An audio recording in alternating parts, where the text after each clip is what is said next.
मगध का सर्वप्रथम उल्लेख अर्थवेद में मिलता है। अथर्ववेद में मगध का सर्वप्रथम उल्लेख अथर्ववेद में मिलता है।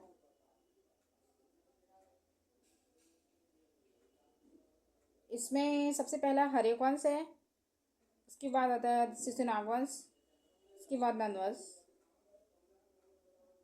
हर्यक वंश जो है वो बौद्ध धर्म का समर्थक था और ये नंद वंश जो है जैन धर्म का। ठीक है। सबसे प्रथम जो था हर्यक वंश, इसका संस्थापक था बिंबिसार। बिंबिसार था, बिंदुसार नहीं, बिंबिसार।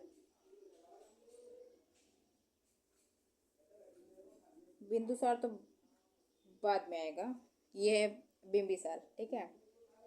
इसका इसका बेटा था अजातशत्रु,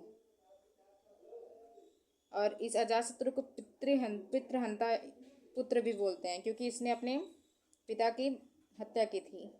इसने अपने पिता की मतलब भाला लेके उनको मार दिया, उसके बाद अपने शासन किया।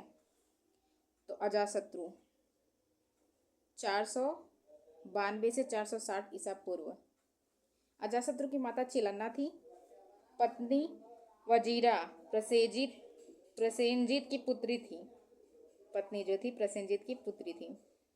प्रथम बौद्ध संगति राजगीर की सप्तवर्णी गुफा में महाकाश्यप के नेतृत्व में संपन्न बुद्ध की शिक्षा विभक्त सुक्ति पटक, और पहला सुक्ति पटक और दूसरा विनय पटक। ये प्रथम बौद्ध संगति का है। ठीक है। और अजातशत्रु बिंबिसार का पुत्र था, और उसका पुत्र उदयन था। उदयन भी जैसे अजातशत्रु ने बिंबिसार का हत्या की थी, वैसे अजातशत्रु का हत्या उसके पुत्र उदयन ने किया था। ये 460 ईसा पूर्व से 444 ईसा पूर्व तक था। ये भी जैन धर्म का समर्थक था। पहले बिंबिसार, उसके बाद अजातशत्रु, और उसके बाद उदयन। ठीक।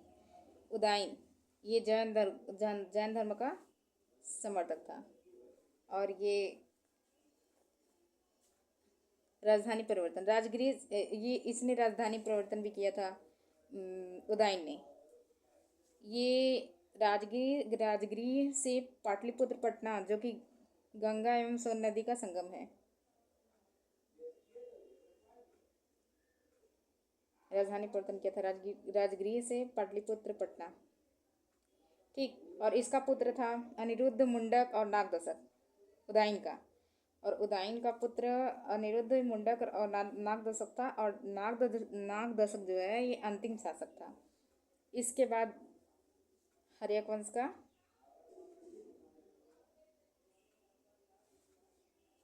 वंश का समूलनाश हो गया। और उसके बाद ये जो नागदशक है, इसका क्या कहते हैं, इसका सेनापति शिशुनाग नाम था उसका, शिशुनाग। तो उसने नागवंश की हत्या कर दी। नागवंश को मार के अपने खुद शासन करने लगा, और नागदशक को मार के शिशुनाग अपना शासन करने लगा। और इस शिशुनाग का शासन जब शिशुनाग शासन करने लगा तो इसका नाम पड़ा शिशुनाग वंश। और शिशुनाग वंश की स्थापना शिशुनाग ने ही की थी। ठीक।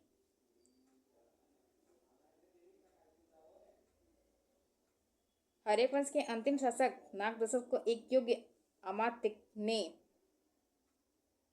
अपदशक करके शिशुनाग वंश की नींव रखी। इसकी राजधानी थी वैशाली। और कालाशोक या काकवर्ड राजधानी परिवर्तन इसने शिशुनाग वंश ने किया पाटलिपुत्र। ठीक। पाटलिपुत्र परिवर्तन कर दिया। और द्वितीय बौद्ध संगति, इसका आयोजन वैशाली सबकामीर की अध्यक्षता में हुआ। और बौद्ध संघ विभक्त स्थावीर और महासंघिक था। और इसका शिशुनाग वंश का अंतिम शासक नंदीवर्धन था। नंदीवर्धन को नंदीवर्धन को उसके सेनापति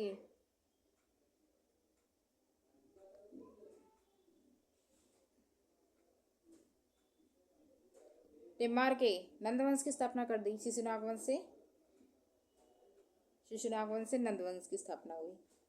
और नंदवंश की स्थापना किसने की थी? संस्थापक था महानंदी महापदम नंद, यानी महापदम नंद। उपाधि थी एकराट व एक छत्र, भार्गव परशुराम का अवतार, और सर्वछत्रांग था, क्षत्रिय का नाग करने क्षत्रियों का नाश करने वाला। सर्वछत्रांग तक था, क्षत्रियों का नाश करने वाला। ये नंदवंश जो है ना, क्षत्रियों का नाश करने वाला था। और मित्र व्याकरणाचार्य पाणि, ठीक। और इसके 8 पुत्र थे और 100 वर्षों का शासन था इसका, नंदवंश का। पहला था पांडु, दूसरा था पांडुगति, तीसरा था भूतपाल, चौथा था राष्ट्रपाल, पांचवा था गौड़ी विसाड़क, और छठा था दास सिद्धक, और सातवां था त्यवर्थ, और आठवां था घनानंद। ये लास्ट था, अंतिम शासक था।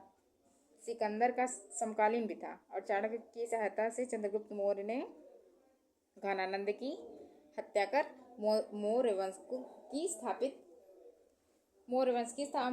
को मतलब स्थापित कर दिया। चंद्रगुप्त मौर्य ने घनानंद की हत्या करके। चंद्रगुप्त मौर्य संस्थापक था अपने मौर्य वंश का संस्थापक चंद्रगुप्त मौर्य था। ये था 322 ईस्वी से लेके 322 ईस्वी से 298 ईस्वी पूर्व। चंद्रगुप्त मौर्य का पुत्र था बिंदुसार। 298 से 277 ईसा पूर्व। और बिंदुसार का पुत्र था बिंबिसार तो पहले था, हर्यक वंश जो सबसे पहला था। तो ये चंद्रगुप्त मौर्य का पुत्र है बिंबिसार, ठीक। 298 से 273 ईसा पूर्व। और उसका पुत्र है अशोक। बिंबिसार का पुत्र है अशोक, यानी चंद्रगुप्त मौर्य का पोता पहले, ठीक है। तो बिंदुसार का पुत्र है अशोक, 273 से 223 ईसा पूर्व।